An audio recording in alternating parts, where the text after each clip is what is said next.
Good evening. എല്ലാവർക്കും orbit അക്കാദമിയുടെ online ക്ലാസ്സിലേക്ക് സ്വാഗതം. നമ്മൾ കഴിഞ്ഞ ക്ലാസ്സിൽ സോഷ്യൽ സയൻസ് ഒന്നാം ഭാഗത്തിലെ ഹിസ്റ്ററിയിലെ ഒന്നാമത്തെ പാഠത്തെ കുറിച്ച് പറയുകയുണ്ടായി. ഒന്നാമത്തെ പാഠത്തിന്റെ പേര് നിങ്ങൾക്ക് എല്ലാവർക്കും ഓർമ്മയുണ്ടാകും. ഒന്ന് പറയേണ്ടി യെസ്, ലോകത്തെ സ്വാധീനിച്ച വിപ്ലവങ്ങൾ, revolutions that influenced the world. ഇതായിരുന്നു നമ്മുടെ ഒന്നാമത്തെ പാഠം. അപ്പൊ അന്ന് നമ്മൾ കഴിഞ്ഞ ക്ലാസ്സിൽ നമ്മൾ പറഞ്ഞത് ഒന്നാമത്തെ പാഠവുമായി ബന്ധപ്പെട്ട അതിന്റെ ആമുഖമായിരുന്നു. എന്താണ് വിപ്ലവം? ആദ്യകാലത്തെ വിപ്ലവങ്ങളെ പ്രേരിപ്പിച്ച ഘടകം എന്ത്? ഒന്നോർത്ത് വെക്കല്ലേ, എന്താണ് വിപ്ലവം? പെട്ടെന്നുള്ള മാറ്റത്തെ നമുക്ക് വിപ്ലവം എന്ന് പറയാം. Sudden changes known as revolution. അന്ന് വരെയുള്ള ഭരണകൂടങ്ങൾക്കെതിരെ സ്വാതന്ത്ര്യം നഷ്ടമാകുമ്പോഴും ജനങ്ങൾ പ്രതികരിക്കാനൊക്കെ തയ്യാറാകുന്നു. വിപ്ലവം പ്രധാനമായും രണ്ട് രീതികൾ നമ്മൾ അന്ന് പറഞ്ഞിട്ടുണ്ട്. ഒന്ന് it based on non violence, then second it is based on violence. ഓർക്കുന്നില്ലേ? യെസ്. then next വിപ്ലവത്തെ സ്വാധീനിച്ച പ്രധാനപ്പെട്ട ഘടകം, എല്ലാ വിപ്ലവങ്ങളുടെയും ചാലക ശക്തിയായി മാറിയ ഘടകം എന്താ? നവോത്ഥാനം. അതിന് ഇംഗ്ലീഷില് റിനൈസൻസ്. റിനൈസൻസ് ആണ് നമ്മുടെ മനസ്സിലേക്ക് എന്തൊക്കെ കൊണ്ടുവന്നത്? മനുഷ്യന്റെ വികാസത്തിനെ സഹായിക്കുന്ന ഒരുപാട് ഘടകങ്ങൾ. ശാസ്ത്രീയത, മാനവികത, rational thinking, spirit of enquiry, പ്രാദേശിക ഭാഷകളുടെ വളർച്ച. ഓർമ്മയില്ലേ? ഇതൊക്കെയും നമ്മുടെ മനുഷ്യനിലേക്ക് കൊണ്ടുവന്ന മഹത്തായ ആശയത്തിന്റെ പേര് റിനൈസൻസ് അഥവാ നവോത്ഥാനം. നവോത്ഥാനത്തിന്റെ ഫലമായിട്ടുണ്ടായതാണ് ജ്ഞാനോദയം, ശാസ്ത്രവുമായി ബന്ധപ്പെട്ട പുരോഗതി. അവിടെയാണ് മനുഷ്യൻ സ്വാതന്ത്ര്യം, സമത്വം, liberty, equality, democracy, socialism, nationalism, ദേശീയത, സോഷ്യലിസം തുടങ്ങിയ മഹത്തായ ആശയങ്ങളെ കുറിച്ചൊക്കെ തന്നെ ബോധവാന്മാരായത്. അതിന്റെയൊക്കെ തന്നെ ഫലമായിട്ട് ലോകത്ത് പ്രധാനമായും 5 വിപ്ലവങ്ങൾ ഉണ്ടായി. ഈ 5 വിപ്ലവങ്ങൾ ഏതൊക്കെ നമ്മൾ കഴിഞ്ഞ ക്ലാസ്സിൽ പഠിച്ചതാണ്. ഒന്ന് പറഞ്ഞു എല്ലാവരും. Yes. Number 1, American revolution or American war of independence, American സ്വാതന്ത്ര്യ സമരം. രണ്ടാമത്തേത് ഫ്രഞ്ച് വിപ്ലവം, French revolution. then third, Latin American revolution, Latin American വിപ്ലവം. നാലാമത്തേത് റഷ്യൻ വിപ്ലവം. then last, ചൈനയുടെ വിപ്ലവം, ചൈനീസ് റവല്യൂഷൻ. ഇതാണ് നമ്മൾ പഠിക്കുന്ന 5 വിപ്ലവങ്ങൾ. ഇനി നമുക്ക് ക്ലാസ്സിലെ ഒന്നാമത്തെ വിപ്ലവം, നമ്മൾ ഈ അമേരിക്കൻ സ്വാതന്ത്ര്യവുമായി ബന്ധപ്പെട്ട കാര്യങ്ങളാണ് പഠിക്കുന്നത്. ശരിക്കും ശ്രദ്ധിക്കലും. നമ്മൾ അന്ന് പറഞ്ഞതുപോലെ ടെസ്റ്റ് ആൾക്കാർ ടെസ്റ്റ് ഒക്കെ എടുത്തു നോക്കുക. ഇല്ലാത്ത ആൾക്കാർ നോട്ടില് പാഠത്തിന്റെ പേരൊക്കെ എഴുതിയിട്ട് കാര്യങ്ങളൊക്കെ മനസ്സിലാക്കി വെക്കുക.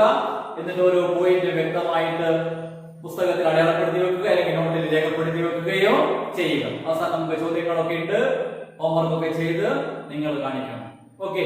അപ്പൊ നമ്മുടെ പാഠത്തിന്റെ പേര് നമ്മൾ പഠിച്ചു, ലോകത്തെ സ്വാധീനിച്ച വിപ്ലവങ്ങൾ. അപ്പൊ അതിൽ ആദ്യത്തെ വിപ്ലവം the American war of independence or American revolution. America നമ്മൾ ഏറ്റവും കൂടുതൽ കേൾക്കുന്ന രാജ്യങ്ങളുടെ പേരുകളിൽ ഒന്ന് അമേരിക്ക. ലോകത്തെ നിയന്ത്രിക്കുന്ന ശക്തി എന്നൊക്കെ അവകാശപ്പെടുന്ന അമേരിക്ക. ഈ അമേരിക്കയെ കുറിച്ച് ലോകത്ത് ആദ്യം ഒരു ധാരണയും യൂറോപ്യന്മാർക്കുണ്ടായിരുന്നില്ല. യൂറോപ്യന്മാരാണ് ഭൂമിശാസ്ത്രപരമായ കണ്ടുപിടുത്തങ്ങളിലൂടെ മറ്റ് ദേശങ്ങളൊക്കെയും ലോകത്തിന് പരിചയപ്പെടുത്തി കൊടുത്ത ആദ്യകാലത്തെ ആൾക്കാർ. അപ്പൊ എപ്പോഴാണ് ഈ അമേരിക്ക വൻകരയെ കുറിച്ച് ലോകത്തിന് അറിവ് ലഭിച്ചത്?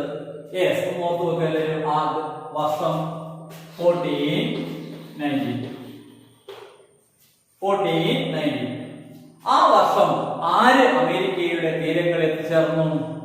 ഇറ്റാലിയൻ ഗവൺമെന്റിന്റെ സ്പാനിഷ് ഗവൺമെന്റിന്റെ സഹായത്തോടു കൂടി ഒരു നാവികനായിരിക്കുന്ന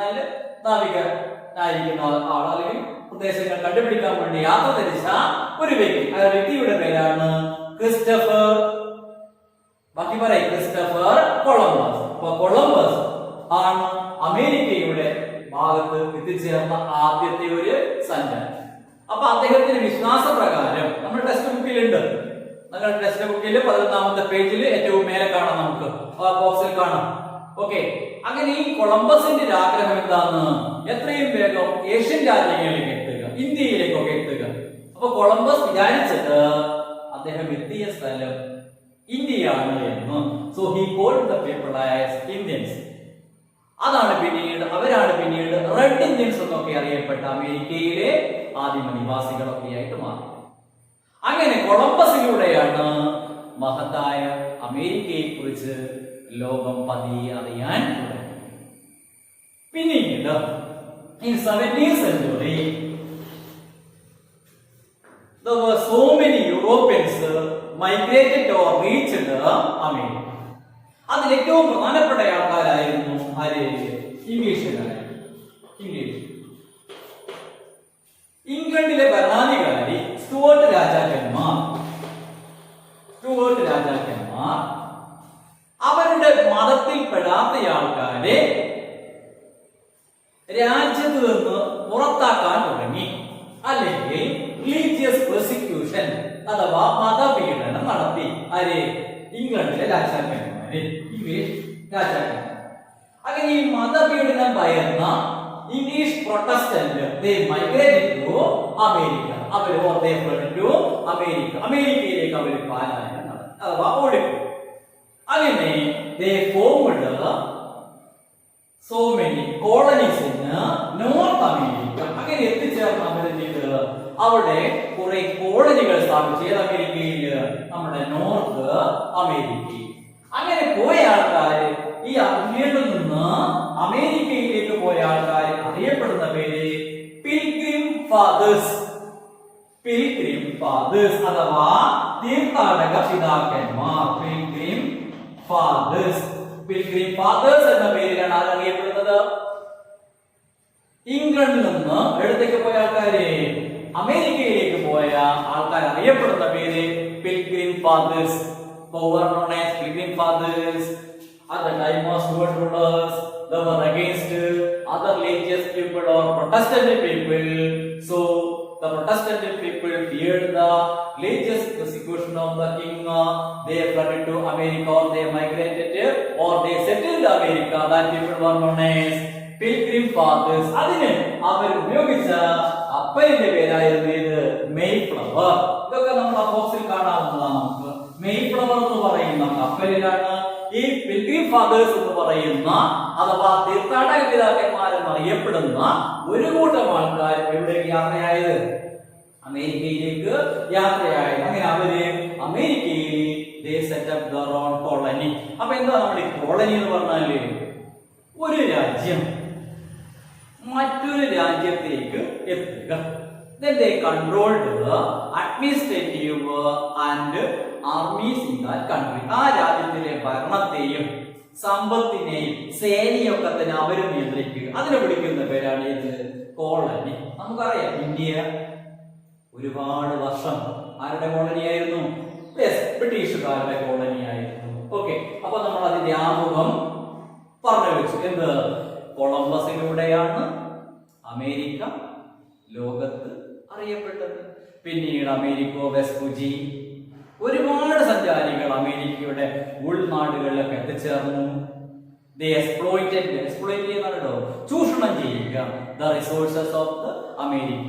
അമേരിക്കയുടെ സമ്പത്ത് മുഴുവൻ അവരെന്ത് ചെയ്ത് ചൂഷണം ചെയ്യുകയും ഉണ്ടായി. അതിൽ ഏറ്റവും കൂടുതൽ ആൾക്കാർ ഏത് രാജ്യക്കാരാണ് അമേരിക്കയിൽ എത്തിച്ചേർന്നത്? നമ്മളിപ്പോ പറഞ്ഞു വെച്ച പേര്, രാജ്യക്കാരുടെ പേര് ഇന്ത്യയിലേക്ക് വന്നതുപോലെ തന്നെ ആര്? ഇംഗ്ലീഷുകാര്. അപ്പൊ ഇംഗ്ലണ്ടിലേക്ക് നിന്ന് അമേരിക്കയിലേക്ക് എത്തിയ ഇംഗ്ലീഷുകാർ ഏത് പേര് അറിയപ്പെടുന്നു? Pilgrim fathers. അപ്പൊ അതിന്റെ മലയാളം തീർത്ഥാടക പിതാക്കന്മാർ. പൊതുവെ നോക്കാം, നമ്മള് കൊളംബസിലൂടെ അമേരിക്കയെ കുറിച്ച് യൂറോപ്പ് പതിയെ അറിഞ്ഞു. തുടർന്ന് 17ാം നൂറ്റാണ്ടായപ്പോഴേക്കും ഒരുപാട് യൂറോപ്യന്മാര്, പ്രത്യേകിച്ച് ഏത് രാജ്യക്കാര്? ഇംഗ്ലീഷുകാര് മതപീഡനം എന്ന് അമേരിക്കയിലേക്ക് കുടിയേറിപ്പാർക്കും. ആ യാത്രയ്ക്ക് അവർ ഉപയോഗിച്ച കപ്പലിന്റെ പേര് മെയ് ഫ്ലവർ. അപ്പൊ അമേരിക്കയിൽ ആദിമ നിവാസികൾ അറിയപ്പെടുന്ന പേര് റെഡ് ഇന്ത്യൻസ് എന്നൊക്കെയായിരുന്നു. ടെസ്റ്റിലൊക്കെ ബോക്സിൽ കാണാം, നമുക്ക് ബോക്സിലുള്ള കാര്യത്തിലുണ്ട്. അപ്പൊ റെഡ് ഇന്ത്യൻസ് എന്നൊക്കെ അറിയപ്പെടുന്ന ആൾക്കാരെയൊക്കെ തന്നെ ഉൾപ്രദേശങ്ങളിലേക്ക് ഓടിച്ചുകൊണ്ട് യൂറോപ്യന്മാർ അവരുടെ സമ്പത്ത് മുഴുവൻ കൊള്ളയടിക്കുകയുണ്ട്. ഇതാണ് നമ്മുടെ ആമുഖമായിട്ടുള്ളത്. പിന്നീട് അമേരിക്കയിൽ അവര് ഫോമഡ് 13 കോളനീസ്. ആര്? ഇംഗ്ലണ്ടുകാര്. അപ്പൊ ഇംഗ്ലണ്ടുകാര് അമേരിക്കയിൽ എത്തുകയും അമേരിക്കയിൽ അവര് 13 കോളനികൾ സ്ഥാപിക്കുകയും ചെയ്തു. അപ്പൊ ഇംഗ്ലണ്ടുകാര് എടുത്തേക്ക് വരുന്നു, അമേരിക്കയിലേക്ക് വരുന്നു, കുറെ കാലം അവിടെ അവർ താമസിക്കുന്നു. ബ്രിട്ടീഷുകാർ അവരെ അടിച്ചമർത്തി ഭരിച്ചപ്പോൾ അവർ സ്വന്തം മാതൃരാജ്യത്തിനെതിരെ സമരം നടത്തി. അതാണ് ഇത് അമേരിക്കൻ സ്വാതന്ത്ര്യ സമരം. അപ്പൊ ആദ്യം അമേരിക്കയിലേക്ക് ഒരുപാട് സഞ്ചാരികൾ എത്തിച്ചേർന്നു. അതിലേറ്റവും പ്രധാനപ്പെട്ട ആൾക്കാർ ഇംഗ്ലീഷുകാരാണ്. ഇംഗ്ലീഷുകാർ കൂട്ടമായിട്ട് അമേരിക്കയിലെത്തി. നോർത്ത് അമേരിക്കയിൽ, നമ്മുടെ വടക്കേ അമേരിക്കയിലെത്തി. അവിടെ അവർ താമസം ഉറപ്പിക്കുന്നു. കാലാന്തരത്തില് ഈ നോർത്ത് അമേരിക്കയിൽ ഇംഗ്ലീഷുകാർ സ്വന്തം മാതൃരാജ്യമായി ഇംഗ്ലീഷുകാർക്ക് നടത്തിയ സമരത്തിന്റെ പേര് American war of independence. Okay, clear? അപ്പൊ എന്താണ് യൂറോപ്യന്മാരുടെ ലക്ഷ്യം? അവരുടെ most important aim of all the European powers in reach America, അവരുടെ ഏറ്റവും പ്രധാനപ്പെട്ട ലക്ഷ്യം അവർക്കുണ്ട്. എന്താ ലക്ഷ്യം? To exploit the resources of American continent. American പ്രദേശത്തിലെ മുഴുവൻ റിസോഴ്സസുകളും എന്ത് ചെയ്യാം? റിസോഴ്സ് എന്ന് പറഞ്ഞാല് വിഭവങ്ങളും കൊള്ളയടിക്കുക. അപ്പൊ എന്താണോ അമേരിക്കയിലുള്ളത് ഇതൊക്കെയും കൊള്ളയടിക്കാൻ വേണ്ടിയിട്ടാണ് യൂറോപ്യന്മാര് 16-ാം നൂറ്റാണ്ട് 17, 18 കാലഘട്ടങ്ങളിൽ അമേരിക്കയിലേക്ക് എത്തിച്ചേർന്നത്. Okay, clear? അങ്ങനെ അമേരിക്ക പതിയെ ഇംഗ്ലീഷുകാരുടെയും മറ്റ് യൂറോപ്യന്മാരുടെയും കൈകളിലേക്ക് അമ്മ. അപ്പൊ യൂറോപ്യന്മാര് ഒരുപാട് രാജ്യക്കാര്യങ്ങൾ അമേരിക്കയിൽ വന്നെങ്കിൽ ഏറ്റവും കൂടുതൽ ഏത് രാജ്യക്കാരാ വന്നത്? ഇംഗ്ലീഷുകാർ. അങ്ങനെ ഇംഗ്ലീഷുകാര് മറ്റ് യൂറോപ്യൻ രാജ്യക്കാരൊക്കെ ചേർന്ന് അമേരിക്കയെ അടക്കി ഭരിച്ചു. They suppressed the all fundamental rights of American people. അമേരിക്കക്കാരെ അടിച്ചമർത്തി ഭരിക്കാൻ തുടങ്ങി. തുടർന്ന് ഈ ഇംഗ്ലീഷുകാർ അന്യായമായ നികുതികൾ പിരിക്കാൻ തുടങ്ങി. അതിനെതിരെയാണ് അമേരിക്കയിൽ പ്രതിഷേധങ്ങൾ നടന്നത്. ഓക്കെ, ഇനി അമേരിക്കയിൽ ഇംഗ്ലീഷുകാർ സ്ഥാപിച്ച 13 കോളനികളുടെ പേര്. Name the 13 colonies in America. North അമേരിക്കയിൽ ബ്രിട്ടീഷുകാർ സ്ഥാപിച്ച 13 കോളനികളുടെ പേര് മേപ്പിൽ നോക്കുക. അത് നമ്മുടെ ഒന്നാമത്തെ എത്രാമത്തെ പേജില്? 10ാമത്തെ പേജില് അതിന്റെ പേര് കാണാം. 13 എണ്ണത്തിന്റെ ജസ്റ്റ് ഒന്ന് വായിച്ചു നോക്കുക. അപ്പൊ എല്ലാവരും ആ 13 എണ്ണത്തിന്റെ പേര് നമ്മുടെ ടെസ്റ്റിലൊന്ന് നോക്കുക. ഇല്ലാത്ത ആൾക്കാർ ഞാൻ പറയാൻ ശ്രദ്ധിക്കുക. ടെസ്റ്റ് ഇല്ലാത്ത ആൾക്കാര് മേപ്പ് എത്രാമത്തെ പേജില്? 10ാമത്തെ പേജിൽ കാണാം നമുക്ക് നോർത്ത് അമേരിക്കയുടെ ആ ഒരു ഭാഗത്തുള്ളത്. നോർത്ത് അമേരിക്കയുടെ തെക്കൻ ഭാഗത്ത് അവർ സ്ഥാപിച്ച 1ാമത്തെ കോളനിയുടെ പേര് ന്യൂ ഹാംഷയർ. New Hampshire. 2ാമത്തെ കോളനിയുടെ പേര് മെസാച്യൂസെറ്റ്സ്. മെസാച്യൂസെറ്റ്സ്. then 3ാമത്തത് Rhode Island. then 4th Connecticut, New Jersey, Delaware, Virginia, Maryland, North Carolina, South Carolina, Georgia, New York and last Pennsylvania. ഇവയാണ് 13 എണ്ണം. ഒന്ന് ജസ്റ്റ് ഓർമ്മിച്ച് വെച്ചാൽ മതി. പരീക്ഷക്കൊക്കെ ഒന്ന് ചോദിക്കാതാണ് നമ്മുടെ ഈ 13 കോളനികൾ നമ്മൾ അറിഞ്ഞിരിക്കുക. 13 കോളനികളിലൊക്കെ number 1 New Hampshire, Massachusetts, Rhode Island, Connecticut, New Jersey, Delaware, Virginia, Maryland, North Carolina, South Carolina, Georgia, New York and Pennsylvania. ഇവയാണ് അമേരിക്കയിൽ ആര് സ്ഥാപിച്ച കോളനികൾ? ബ്രിട്ടീഷുകാർ സ്ഥാപിച്ച കോളനികൾ. ഇപ്പൊ കൊളംബസിലൂടെ അമേരിക്ക ലോകത്ത് അറിയപ്പെട്ടു. പിന്നീട് ഒരുപാട് ആൾക്കാർ അമേരിക്ക എത്തിച്ചേർന്നു. അതിൽ ഭൂരിഭാഗവും ഏത് രാജ്യക്കാര്? ഇംഗ്ലീഷുകാരായിരുന്നു. അവരവരുടെ സമ്പത്തൊക്കെയും കൊള്ളയടിക്കുകയുണ്ടായി. പിന്നീട് കാലം കുറെ കഴിഞ്ഞപ്പോൾ മാതൃരാജ്യമായ ഇംഗ്ലീഷുകാര് അവിടെ എത്തിച്ചേർന്ന ഈ 13 കോളനിക്കാരുടെ മേൽ നികുതി ഭാരം കൊണ്ട് ബുദ്ധിമുട്ടിച്ചപ്പോൾ, അവരെ അടിച്ചമർത്തിയപ്പോൾ അവർ നടത്തിയ സമരത്തിന്റെ പേര് American war of independence. Okay, ഇനി നമ്മൾ ഇതിൽ ഏറ്റവും പ്രധാനപ്പെട്ട ആദ്യത്തെ ചോദ്യത്തിലേക്ക് കടക്കുകയാണ്. The slogan of American War of Independence. The slogan of American War of Independence. American വിപ്ലവത്തിന്റെ മുദ്രാവാക്യം. അപ്പോൾ നമ്മുടെ അമേരിക്കൻ വിപ്ലവത്തിന്റെ സ്ലോഗൻ നമ്മൾ പറഞ്ഞതിപ്പോ The slogan of American War of Independence. No taxation without representation. No taxation without representation. അതായത് മലയാളം നോക്കുക, കളി കാണാം, ബോക്സിൽ കാണാം. പ്രാതിനിധ്യമില്ലാതെ നികുതിയില്ല. എന്താ മുദ്രാവാക്യം? പ്രാതിനിധ്യമില്ലാതെ നികുതിയില്ല. Write the slogan of American War of Independence. ഒന്ന് പറഞ്ഞോ.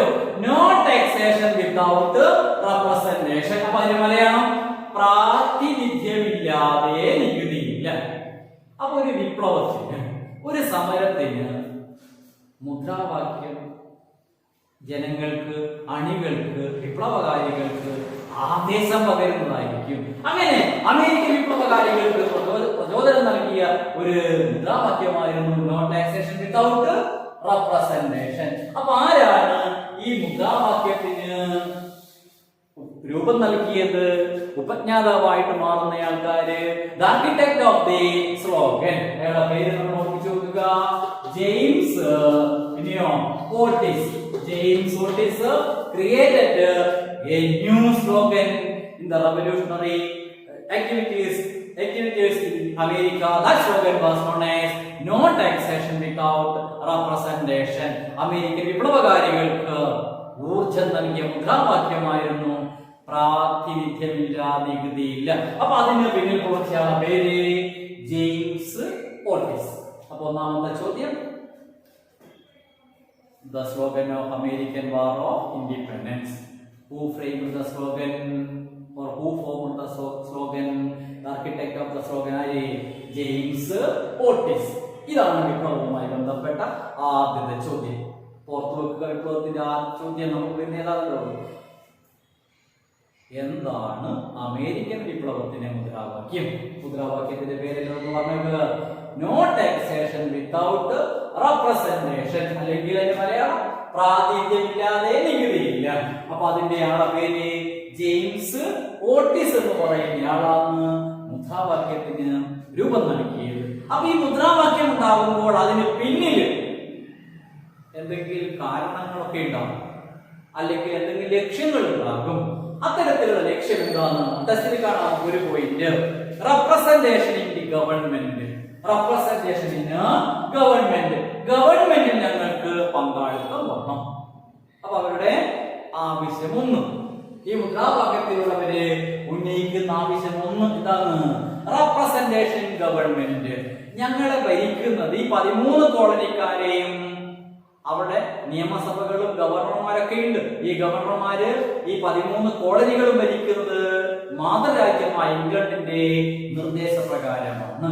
കോളനിക്കാർ പറയുന്നു we want representation in government. ഞങ്ങൾക്ക് ഭരണത്തിൽ പങ്കാളിത്തം വേണം. Then second, we want representation in parliament. Parliament ആണ് നിയമങ്ങളൊക്കെ ഞങ്ങളുടെ രാജ്യത്ത് നിർമ്മിക്കുന്നത്. അതുകൊണ്ട് ഞങ്ങൾക്ക് ഭരണത്തിലും പങ്കാളിത്തം വേണം, നിയമനിർമ്മാണ സഭയിലും പങ്കാളിത്തം വേണം. പിന്നെയോ we want liberty. ഞങ്ങൾക്ക് എന്ത് വേണം? സ്വാതന്ത്ര്യം വേണം. ഫ്രീഡം ഓഫ് ട്രേഡ്, വ്യാപാര സ്വാതന്ത്ര്യം വേണം. പിന്നെ എന്താ പറയുന്നവര്, taxation without representation is against the people. നികുതി പിരിക്കുക ജനങ്ങളുടെ സമ്മതമില്ലാതെ എന്നത് ഒരിക്കലും അംഗീകരിക്കാൻ സാധ്യമല്ല. ഇതായിരുന്നു അവരെ മുന്നോട്ട് വെച്ച പ്രധാനപ്പെട്ട ആശയങ്ങൾ. അപ്പൊ എന്തൊക്കെയാണ് നമ്മള് ജെയിംസ് ഓട്ടിസിന്റെ മുദ്രാവാക്യം ജനങ്ങളിൽ ആവേശം വിതറി. അപ്പൊ ബാക്ക്ഗ്രൗണ്ട് ഓഫ് ദി സ്ലോഗന്റെ ആ ഒരു പിന്നാമ്പുറം എന്തായിരുന്നു? സ്ലോഗൻ ലക്ഷ്യം എന്തായിരുന്നു? ഒന്ന്, ഞങ്ങൾക്ക് ഭരണത്തിൽ പങ്കാളിത്തം വേണം, ഞങ്ങൾക്ക് നിയമനിർമ്മാണ സഭയിൽ പങ്കാളിത്തം വേണം, 13 കോളനിക്കാർക്കും പങ്കാളിത്തം വേണം. പിന്നെയോ ഞങ്ങൾക്ക് സ്വാതന്ത്ര്യം വേണം, ഞങ്ങൾക്ക് വ്യാപാര സ്വാതന്ത്ര്യം വേണം, പിന്നെന്താണ് പ്രാതിനിധ്യമില്ല, നികുതി പിരിക്കുക എന്നതൊരിക്കലും അംഗീകരിക്കാൻ സാധ്യമല്ല. അപ്പൊ ഞങ്ങളുടെ അംഗങ്ങളെ പാർലമെന്റിലേക്കോ ഭരണതലത്തിലോ എത്തിച്ച് അവരുടെ സമ്മതപ്രകാരമേ നിങ്ങൾ ഞങ്ങളുടെ രാജ്യനികുതി പിരിക്കാൻ പാടുള്ളൂ എന്നതായിരുന്നു ജെയിംസ് ഓട്ടിസ് മുന്നോട്ട് വെച്ച മുദ്രാവാക്യം. അപ്പൊ മുദ്രാവാക്യം no taxation without representation. Who framed the slogan? James Otis. അപ്പൊ അതിന്റെ ആ മുദ്രാവാക്യത്തിലുള്ള ലക്ഷ്യമിട്ടത് എന്ത്? ഭരണത്തിൽ പങ്കാളിത്തം. നികുതി പിരിക്കണമെങ്കിൽ ജനങ്ങളുടെ അനുവാദം വേണം, അല്ലാതെ പിരിക്കുന്നത് നിയമപരമായി തെറ്റാണ്. ഇതാണ് ജെയിംസ് ഓട്ടീസ് മുന്നോട്ട് വെച്ച പ്രധാനപ്പെട്ട ആശയം.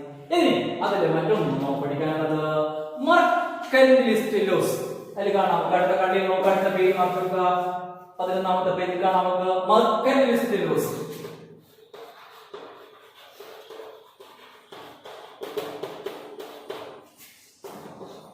മെർക്കന്റിലിസ്റ്റ് ലോസ്. അപ്പൊ നമ്മുടെ ഈ ക്ലാസ്സിന്റെ അവസാന ഭാഗം നോക്കാം. മെർക്കന്റിലിസ്റ്റ് ലോസ്.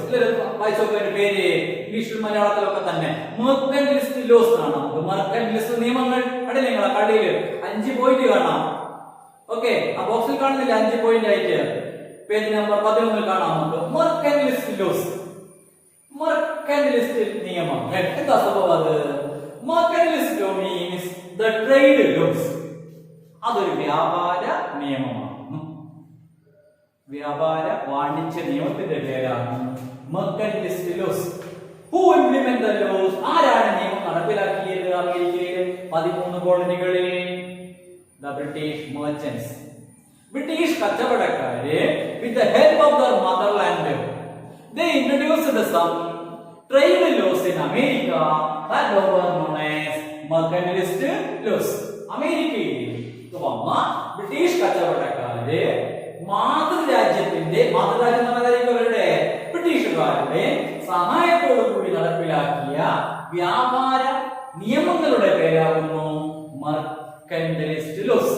അപ്പോ മെർക്കന്റിലിസ്റ്റ് ലോസ് എന്താണ്? മെർക്കന്റിലിസ്റ്റ് നിയമം ഒരുപാട് ഇംഗ്ലീഷ് കച്ചവടക്കാര് അമേരിക്കയിലെ കോളനികളിലേക്ക് എത്തി. എത്ര കോളനികളാണ് പഠിച്ചത്? 13 കോളനികളിലേക്ക് എത്തി. അവരുടെ ലക്ഷ്യം എന്ത്? To loot the wealth. ഈ അമേരിക്കയുടെ സമ്പത്ത് കൊള്ളയടിക്കുക. ഓക്കെ, അങ്ങനെ എത്തിച്ചേർന്നു. അപ്പൊ അവരെന്ത് ചെയ്ത് ഒരുപാട് വ്യാപാര നിയമങ്ങൾ നടപ്പിലാക്കി. ആ വ്യാപാര നിയമങ്ങളുടെ പേരാണ് മെർക്കന്റിലിസ്റ്റ് ലോസ്. ഓക്കെ, ഇനി അതിൽ 5 എണ്ണം നമുക്ക് ഒന്ന് സിമ്പിൾ ആയിട്ട് പഠിക്കാം. നമുക്ക് ഒന്ന്, used British ships in all the commercial purpose. എന്തു വ്യാപാര വാണിജ്യ ആവശ്യങ്ങൾക്കും ഏത് കപ്പൽ ഉപയോഗിക്കുക? ബ്രിട്ടീഷുകാരുടെ കപ്പൽ നിർബന്ധമായി ഉപയോഗിക്കണം. കോളനികളിൽ നിന്ന് കോളനികളിലേക്ക് സാധനം കൊണ്ടുപോകുമ്പോഴോ പുറത്തേക്ക് സാധനങ്ങൾ കൊണ്ടുപോകുമ്പോഴോ കോളനിക്കാർ എന്ത് ഉപയോഗിക്കുക? ബ്രിട്ടീഷ് കപ്പൽ ഉപയോഗിക്കുക. ഓക്കെ, രണ്ടാമത് പ്രോഡക്ട്സ് ലൈക്ക് ടെസ്റ്റിൽ നോക്കാം. Sugar, wood, cotton and tobacco must be exported to Britain only. എന്ത് നിർമ്മിച്ചാലും അമേരിക്ക ഒരുപാട് വസ്തുക്കൾ നിർമ്മിക്കുന്നുണ്ട്. ഈ എല്ലാ വസ്തുക്കളും എക്സ്പോർട്ട് ചെയ്യണം. എന്താ എക്സ്പോർട്ട് എന്ന് പറഞ്ഞാല്? കയറ്റി അയക്കുക. ഇംഗ്ലണ്ടിലേക്ക് മാത്രമേ കയറ്റി അയക്കാൻ പാടുള്ളൂ. അപ്പോ ഒരു രാജ്യം നിർമ്മിക്കുന്ന സാധനങ്ങൾ ഒറ്റ രാജ്യത്തിൽ മാത്രം കയറ്റി അയക്കുക. അപ്പൊ എന്തായിരിക്കും ഉണ്ടാകുക? സാധനങ്ങൾക്ക് വില കൃത്യമായി കിട്ടുമോ? ഉയർന്ന വില കിട്ടുമോ? ഇല്ല. ഇപ്പൊ നമ്മുടെ നാട്ടില് നമ്മുടെ പ്രദേശത്ത് ആകെ ഒറ്റ കച്ചവടക്കാരൻ, ഈ തേങ്ങയും കുരുമുളകും ഒക്കെ വാങ്ങുന്ന ഒറ്റ കച്ചവടക്കാരൻ മാത്രമേ നിൽക്കുക. വേറെ ആരും ആ സാധനം വാങ്ങുന്നവരായിട്ട് നാട്ടിലില്ല. അപ്പൊ അയാൾ എന്താ ചെയ്യുക? നമ്മുടെ കയ്യിൽ നിന്ന് അയാൾ സാധനം വാങ്ങുമ്പോ ഉയർന്ന വില നമുക്ക് കിട്ടുക? ഇല്ല. എന്തുകൊണ്ട്? നമുക്ക് അവിടെ വിലപേശാൻ മറ്റു സ്ഥാപനങ്ങളൊന്നുമില്ല. അതേപോലെ തന്നെ അമേരിക്കക്കാര് ഉണ്ടാക്കുന്ന എല്ലാ വസ്തുക്കളും ഇംഗ്ലണ്ടിലേക്ക് എക്സ്പോർട്ട് ചെയ്യണം. അപ്പൊ ഒന്നാമത് American goods or American colonies goods only carried through British ships. Okay. രണ്ടാമത്തെ point American products like tobacco, wool, cotton and sugar must be exported to England. മൂന്നാമത്തെ പോയിന്റ് സ്റ്റാമ്പ് ആക്ട്. സ്റ്റാമ്പുമായി ബന്ധപ്പെട്ടത് British stamp must be affixed on all legal documents. എല്ലാ നിയമരേഖകളിലും ബ്രിട്ടീഷുകാരുടെ stamp paper പതിച്ചിരിക്കണം. Newspaper, pamphlet, licence or any agreement the British colonies people used British stamp paper. American colonies people used British stamp paper. American colonyക്കാര് ബ്രിട്ടീഷുകാരുടെ stamp paper ഉപയോഗിക്കണം. Okay. അപ്പൊ ഒന്നാമത്തെ സ്റ്റാമ്പുമായി ബന്ധപ്പെട്ടത് മുദ്ര. അപ്പോ മുദ്ര പേപ്പറിൽ, ഏത് മുദ്ര പേപ്പറിൽ? ബ്രിട്ടീഷുകാരുടെ മുദ്ര പേപ്പറിൽ മാത്രമാണ് അവര് എഗ്രിമെന്റ്, ലൈസൻസ് എന്നിവയുടെ എല്ലാ കാര്യങ്ങളും അവര് ബ്രിട്ടീഷ് സ്റ്റാമ്പ് പേപ്പർ ഉപയോഗിക്കണം. അങ്ങനെ ഉപയോഗിക്കുമ്പോ എന്താ ഉണ്ടാവുക? അമേരിക്ക ആ സ്റ്റാമ്പ് പേപ്പർ വാങ്ങുമ്പോൾ അതിന്റെ വില ആർക്കാ കിട്ടുക? ബ്രിട്ടീഷുകാർക്ക് കിട്ടും. സ്റ്റാമ്പുമായി ബന്ധപ്പെട്ടത്. 4 to provide good food and good quarters or shelters to the British soldiers who were in the colonies. കോളനികളിൽ ഒരുപാട് ബ്രിട്ടീഷ് പടയാളികളുണ്ട്. ഈ ബ്രിട്ടീഷ് പടയാളികൾക്ക് നല്ല ഭക്ഷണവും പിന്നെയോ നല്ല താമസവും കോളനിക്കാര് നൽകണം. ബ്രിട്ടീഷ് ആർമിക്കാർക്ക് നല്ല ഭക്ഷണവും നല്ല താമസവും ആര് നൽകണം? കോളനിക്കാർ. ഇപ്പൊ കോളനിക്കാർക്കിടയിൽ ബ്രിട്ടീഷുകാർ നിലനിർത്തിയിട്ടുള്ള ബ്രിട്ടീഷ് സൈന്യത്തിന് അമേരിക്കൻ ജനത ഭക്ഷണം ഒരുക്കി കൊടുക്കണം. ക്വാർട്ടേഴ്സ് അല്ലെങ്കിൽ ഷെൽട്ടേഴ്സ്, റൂമുകളൊക്കെ നല്ല രീതിയിൽ കൊടുക്കണം. ഇതായിരുന്നു നാലാമത്. ലാസ്റ്റ് 5ാമത്തെ പോയിന്റ് നമുക്ക് കാണാം. The British government increased the import tax. ഇമ്പോർട്ടുമായി ബന്ധപ്പെട്ടത്, ഇറക്കുമതിയുമായി ബന്ധപ്പെട്ടത്. ഇറക്കുമതി നികുതി ചുമത്തി, ഇറക്കുമതി തീരുവ ഉയർത്തി. ഒരു സാധനത്തിന്റെ ഇറക്കുമതി തീരുവ വർദ്ധിപ്പിച്ചാൽ ആ സാധനത്തിന്റെ വില ക്രമാതീതമായിട്ട് ഉയരും. The British government increased the import taxes. The products like ഏതൊക്കെ പ്രൊഡക്ട്സുകൾ? ഒന്ന് ടീ, ഗ്ലാസ് ആൻഡ് പേപ്പർ. ഈ 3 സാധനത്തിന്റെയും വില ക്രമാതീതമായി അമേരിക്കൻ മാർക്കറ്റിൽ ഉയർന്നുകൊണ്ട് the British government levied or increased the import tax. ഒരുപാട് നികുതി, അമിതമായി ഇറക്കുമതി നികുതി ചുമത്തിയപ്പോൾ ഉൽപ്പന്നത്തിന്റെ വില ക്രമാതീതമായിട്ട് ഉയർന്നു. ഇതാണ് നമ്മുടെ 5 പോയിന്റ്. അപ്പൊ ഒന്നുകൂടി നോക്കാം. എന്താണ് മെർക്കന്റിലിസ്റ്റ് ലോസ്? എന്തായിരുന്നല്ലോ? മെർക്കന്റിലിസ്റ്റ് ലോസ് എന്നാൽ വ്യാപാര നിയമം. ആര് പാസാക്കിയത്? ആര് കൊണ്ടുവന്നത്? British traders. America, north America എത്ര കോളനികളിലേക്ക്? 13 കോളനികളിലേക്ക്. Okay. With the help of the motherland, the British traders introduced so many trade laws in America with the help of the motherland. That is known as mercantilist laws. അത് എത്ര ഉണ്ട്? 5 നമുക്ക് കാണാം. Number 1 ഓർമ്മിച്ചാൽ മതി. ഷിപ്പുമായി ബന്ധപ്പെട്ടത് എന്ത് സാധനങ്ങൾ കൊണ്ടുപോകുമ്പോഴും ബ്രിട്ടീഷ് കപ്പലുകൾ ഉപയോഗിക്കണം. അപ്പൊ അതിനർത്ഥം മറ്റ് രാജ്യങ്ങളുമായിട്ട് കച്ചവടം നടത്താൻ സാധ്യമല്ല. ബ്രിട്ടീഷ് കപ്പല് ബ്രിട്ടനിലേക്ക് മാത്രമേ, അത് ബ്രിട്ടീഷുകാർ പറയുന്ന സ്ഥലത്തേക്ക് മാത്രമേ അതിന് പോവുകയൊക്കെ ചെയ്യൂ. അപ്പൊ വേറെ രാജ്യവുമായിട്ട് ഒരു വ്യാപാരം ഈ കോളനിക്കാർക്ക് സാധ്യമല്ല. കാരണം അവർ ബ്രിട്ടീഷ് കപ്പലുകളാണ് ഉപയോഗിക്കുന്നത്. Next export. സാധനങ്ങൾ എക്സ്പോർട്ട് ചെയ്യുക. എന്താ ഈ സാധനങ്ങൾ എക്സ്പോർട്ട്? ഏതൊക്കെ സാധനങ്ങൾ? Products like wool, sugar, cotton and tobacco must be exported to England. Then next stamp. The British stamp must be affixed on all legal documents. എല്ലാ നിയമരേഖകളും നിയമപരമായി മാറണമെങ്കിൽ അമേരിക്കൻ കോളനി നിവാസികൾ ബ്രിട്ടീഷുകാരുടെ സ്റ്റാമ്പ് ഉപയോഗിക്കണം, മുദ്ര ഉപയോഗിക്കണം, മുദ്ര പേപ്പർ ഉപയോഗിക്കണം. Then last 4th to provide good food and good quarters to all British soldiers in American colony to maintain their peace. സമാധാനം നിർത്താൻ വേണ്ടിയിട്ട് അവിടെ നിർത്തിയിരിക്കുന്ന എല്ലാ പട്ടാളക്കാർക്കും നല്ല ഭക്ഷണവും നല്ല താമസ സൗകര്യങ്ങളും അമേരിക്കക്കാർ ഒരുക്കി കൊടുക്കണം. ബ്രിട്ടീഷുകാർ അമേരിക്കക്കാർ ഒരുക്കി കൊടുക്കണം. Then last, increase the import tax.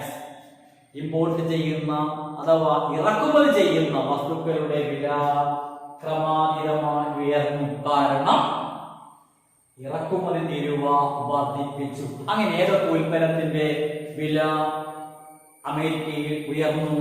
North അമേരിക്കയിൽ ഉയർന്നു. Tea, glass, paper. എന്തുകൊണ്ട്? British government increase the import taxes. അതോടുകൂടി ഈ ജനങ്ങൾ മുഴുവനും ബ്രിട്ടീഷ് ഭരണകൂടത്തിനെതിരെ തെരുവിലിറങ്ങാൻ തുടങ്ങി. കാരണം വസ്തുക്കളുടെ വില ക്രമാതീതമായിട്ട് ഉയർന്നു. ഇതാണ് നമ്മുടെ മെർക്കന്റിലിസ്റ്റ് നിയമവുമായി ബന്ധപ്പെട്ടത്. അപ്പൊ ഇത്രയും കാര്യങ്ങളാണ് നമ്മൾ ഇന്നും ഈ ഓൺലൈൻ ക്ലാസ്സിലൂടെ പഠിച്ചത്. അപ്പൊ എല്ലാവർക്കും മനസ്സിലായിട്ടുണ്ടാകണം, മനസ്സിലാക്കണം. നിർബന്ധമായും ഈ മെയിൻ പോയിന്റ് ഒക്കെ നിങ്ങൾ എഴുതി വെച്ചിട്ടുണ്ടാകുമെന്ന് വിശ്വസിക്കുന്നു. അപ്പൊ ഒന്നുകൂടെ നോക്കാം. നമ്മൾ കൊളംബസിലൂടെ പരിചയപ്പെട്ടു അമേരിക്ക. പിന്നീട് 13 കോളനിക്കാർ ഇംഗ്ലീഷുകാർ സ്ഥാപിച്ചു. മേപ്പിൽ 13 പേര് നോക്കി മനസ്സിലാക്കുക. പിന്നെ അവരുടെ മുദ്രാവാക്യം നമ്മൾ പഠിച്ചു. ജെയിംസ് ഓട്ടിസിന്റെ മുദ്രാവാക്യം നമ്മുടെ മനസ്സിൽ ഓർമ്മയുണ്ട്. പിന്നെ നമ്മൾ ഇപ്പോൾ പഠിച്ച മെർക്കന്റിലിസ്റ്റ് വ്യാപാര നിയമം. പേര് മാത്രം കുറച്ച് കാട്ടി. മെർക്കന്റിലിസ്റ്റ് സിമ്പിൾ ആണ്, കച്ചവട നിയമം. അതിൽ 5 എണ്ണം ഉണ്ട്. പോയിന്റ് മാത്രം നമ്മൾ ഓർമ്മിച്ചു വെക്കുക. ഷിപ്പ്, കപ്പല്. രണ്ടാമത്തത് എക്സ്പോർട്ട്, കയറ്റുമതി. പിന്നെ സ്റ്റാമ്പ് പേപ്പർ. മൂന്നാമത്തെ പോയിന്റ്. നാലാമത്തത് ആർമിക്ക്, പട്ടാളത്തിന് നല്ല ഭക്ഷണ കാര്യങ്ങളൊക്കെ ഒരുക്കി കൊടുക്കുക. ലാസ്റ്റ് ഇമ്പോർട്ട് ചെയ്യുന്ന സാധനങ്ങളുടെ, ഇറക്കുമതി ചെയ്യുന്ന സാധനങ്ങളുടെ നികുതി അമിതമായി വർദ്ധിപ്പിച്ചു. അതോടുകൂടി ബ്രിട്ടീഷുകാർക്കെതിരെ 13 കോളനികളിലും പ്രതിഷേധം. ഇതാണ് നമ്മുടെ മെർക്കന്റിലിസ്റ്റ് ലോ, അമേരിക്കൻ വിപ്ലവത്തിന്റെ ആദ്യ ഭാഗം.